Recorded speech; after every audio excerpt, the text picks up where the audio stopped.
Ang tatlo namang Maria ng Domingong madilim pa, nagsigayak kapag daka at dadalawing talaga.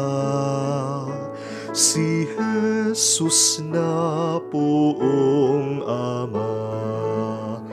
Isang Maria ang ngalan, si Magdalenang Timtiman. Tunay na saksit huwaran ni Jesus niyang minamahal.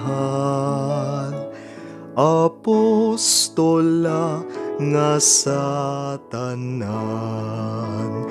Si Salome nga ang isa, kay Zebedeo'y asawa.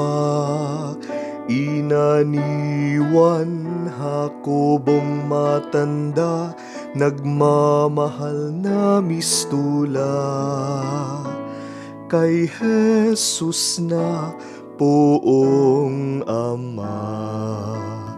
Isa sa mga Maria, kay Cleopas ay asawa.